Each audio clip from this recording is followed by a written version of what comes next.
Sawadee Cap humans, it's day 9 of riding this unfortunately small lump of metal to every corner of Thailand. Yesterday, after a long and frankly painful 500-kilometer ride, my arse is in agony. We arrived in the city of Chumpon. Jump on it! Jump on, hello! This also took us over the 2,000-kilometer mark of the challenge so far. And we're going to be closing in on 3,000 today. We're heading south, and I'll tell you my foolproof plan for the day when we get to the first petrol stop. So let's go.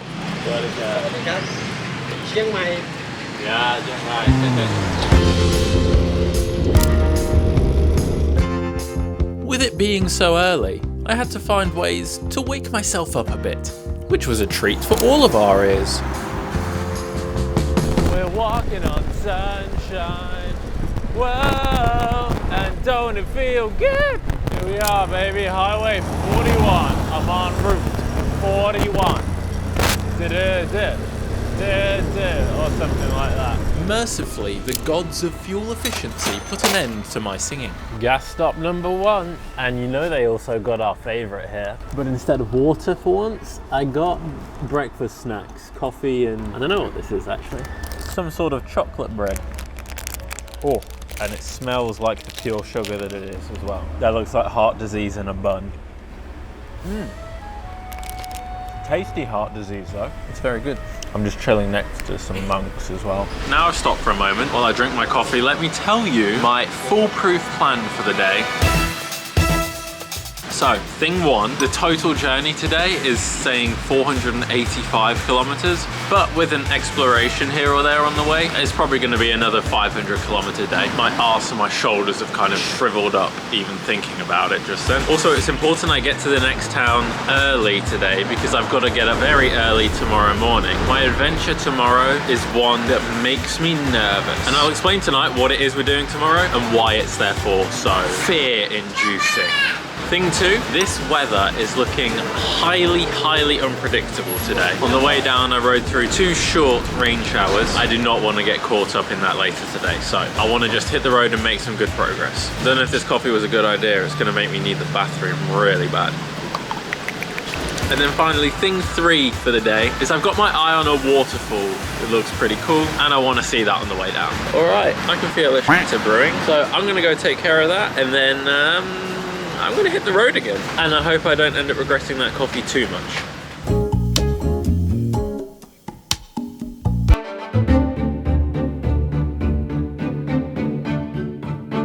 Progress back on the highway was so good, it made me wonder if I'd bought No Name some caffeinated gasoline. The kilometers were ticking along nicely, the sun was out, the views were green, and so with nothing to worry about, my mind was able to wander freely, although that's not always a sensible thing.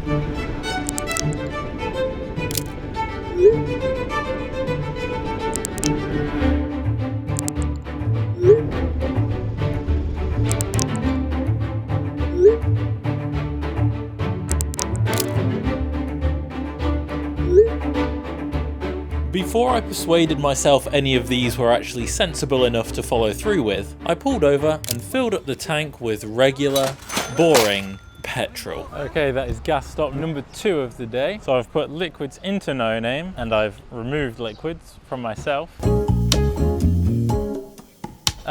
I think I'm gonna go have lunch over there. First, this was the phone holder, but the other side of the frame is completely gone. It fell off yesterday, I think. And so as a result, this screw, it just rattles around the whole day and it's so annoying.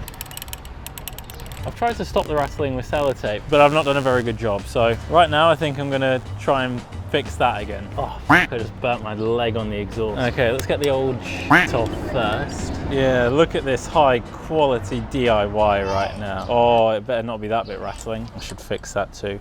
And if I just absolutely cover it. If you're wondering why I don't just remove the whole thing from the bike, 2 reasons. Number 1, it's fixed on really well. Number 2, pretty sure the rental company wouldn't want me to just rip it off. They'd want to try and fix it. So I'm gonna leave that on. All right. I think that might be good now. I'm pretty happy with that. Right, next clip, you're gonna see me probably over there in that thing. Yeah, that one over there. Can I get a sukiyaki chicken? Well, I've ordered chicken. Beyond that, your guess is as good as mine. So we're over halfway, which is awesome. I think I'll allow myself the time to stop at the waterfall, check it out, see what the fuss is. While I was riding just now though, I was wondering about my progress overall. So we're on day 9. Based on what I saw on the kilometer, I think we've just crossed over the 2,500 kilometer mark, which is insane. Makes me a little bit concerned that I might have miscalculated the 6,000. And I was trying to work out how many times we've stopped for gas now. Adding on the 2 for today, we've done 10, 17 stops for gas now. This is where all my money's going, is on gas. I think I've spent probably about 2,000 baht on gas, which is about how much it would cost to fill up my car back home. And that would only do me about 500 kilometers. And instead here we've done 5 times that amount for that same price for fuel. All my food is here. I'm excited. Yeah, cooking cap. Delicious, sukiyaki, chicken. It's kind of like a pad thai, but with very thin rice noodles. Is that like a cabbage or a lettuce, or is that bak choy? I've heard of bak choy. I'm not entirely sure what's in it. Just imagine a pad thai, but maybe more tasty. Okay, I'm gonna chow this down in about 5 seconds. Ready? That was like if you mixed a plate of joy with a spoonful of spice. It's a terrible, terrible metaphor. I'm embarrassed I said that, pretend I didn't. Right, I'm gonna pay these people and then hit the road again. It's waterfall time. Henri, no name, good to see you again. All right, let's find me a waterfall.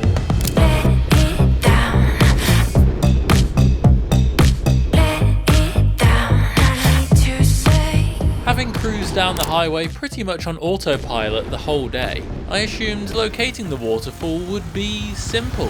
I think that sign is what I'm looking for. Well, I guess we're about to go find out. And wouldn't you believe it, I was wrong. You know what? I think I accept the premise that I've gone the wrong way. Now I am kind of just lost in the jungle somewhere.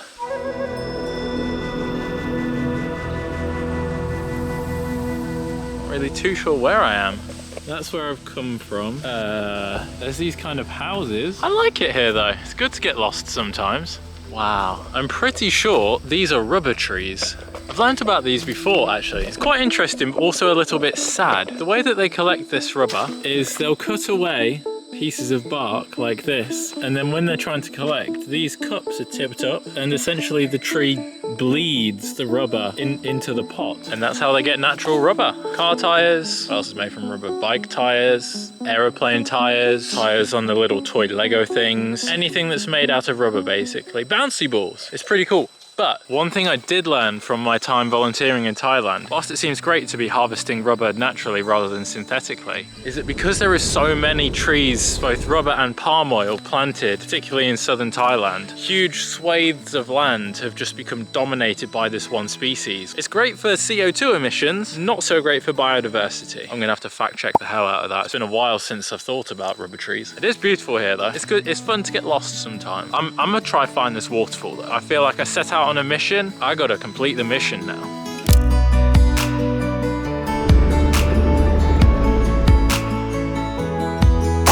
Oh my word, so we made it. You hear that sound? That is nothing wrong with the camera or anything. That is the insects making that noise. They are deafening. Absolutely deafening, it's insane. Okay, so I'm running out of time a little bit in the day. The weather looks like it might rain at some point and I really don't want to get rained on, and that noise is driving me insane, so I'm gonna make this a quick trip. There's a cool rope bridge here. I was walking on my suspension bridge one day. Oh, it is bouncy. Hold on, I don't know if you can see that on the camera or not. Thing is, there's no good reason to have that there, unless maybe that gets flooded. Let's find this waterfall then. You know, there is a campsite here. How could you sleep with all this around then? This is what I imagine the sound would be like if insects tried to perform Phantom of the Opera, or if someone like me who couldn't sing was kicked in the balls and then tried to do Phantom of the Opera. Here's 2 signs you wouldn't normally find close together. Imagine being attacked by a monkey while you're in the water. Method of death, drowned by an orangutan. Okay, are we getting close to this waterfall now? Oh, it's hidden around the side there. Okay. I was climbing on some rocks someday. Okay, this is pretty cool. So this thing is called the Young Waterfall. I don't know much about its significance or anything, or any statistics about it, so dang, that is beautiful. Anyway, while I'm here, how should I frame this?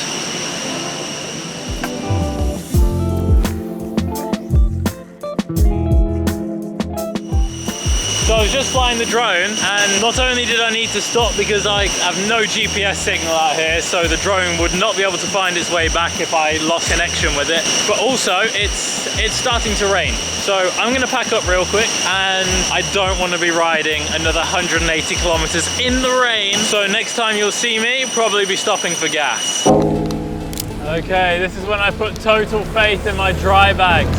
Woo! Oh God! No, no! It's bright up ahead. I hope it calms down. I just need to make it through to the other side. Oh God, now my glasses are steaming up. That's not good. Woo! Myself and most of my electronics made it safely to the other side, but it turns out microphones are highly susceptible to drizzle. It's a problem that I wouldn't realise for another 10 days. It's 4:45. On that last little stretch there, I realised I completely forgot to book anywhere to stay tonight. So I'm gonna do that now. I have booked the hotel. I feel energised. No, I don't. I feel very tired still. So I'm gonna get myself to the town. The town is called Hat Yai, which I think is an amazing name. Just sounds good, Hat Yai. I'm just gonna flip there now, but let me tell you something. The hotel that I have booked has set itself the greatest of expectations. It doesn't just claim to be good, it claims to be great. And that's because tonight I am staying at The Great Hotel. Is it truly great? I don't know yet. I've literally just arrived, so I've got no idea. But I have been into my room, and I know there's one word that will definitely sum up this hotel. And that word is memorable. Let me show you why.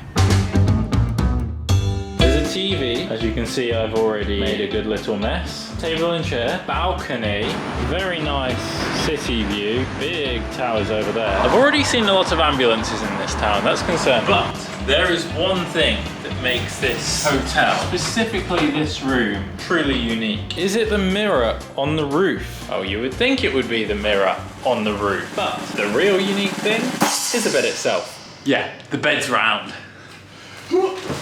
Oh, it's still a Thai bed. It's still harder than usual. So my feet do hang over the end, but I'm not gonna lie like that. I'll be like this probably. Let's go and get some food and we'll talk about tomorrow. Hat Yai was actually very nice at night. Then I made my fourth stop for gas at The Royal Dutch Oil Conglomeration. Then I became the only customer at this lovely restaurant. It's dinner time. Oh, my lips are getting so cracked from the sun and the wind. Now, as I mentioned a couple of times, I'm a little bit nervous about tomorrow. I'm nervous about tomorrow for a very good reason. You see, UK government does an information page for every single country in the world. And within those information pages, they often include a map. And that map has a red, amber, green traffic light system. Green being completely safe, you can go here, all's groovy. Orange is, we wouldn't go there, but if you have to, you have to. And then red is just don't go.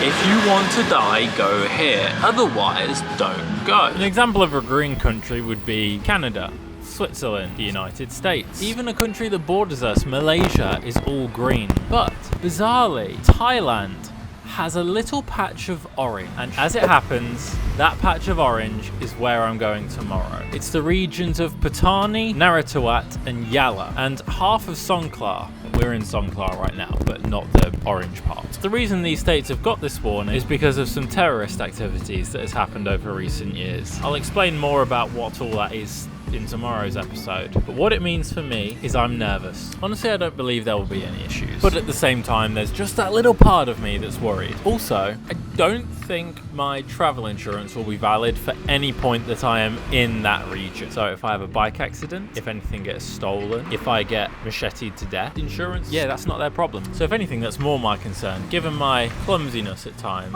I need that travel insurance. So anyway, all of that is to look forward to tomorrow. Somehow I need to try and get some sleep. And before then, I'm gonna chow down on this delicious looking curry. Look at this. Doesn't that just look amazing? I'm excited. I'm excited. Yeah, okay. I hope you get some better sleep than I do. Good night.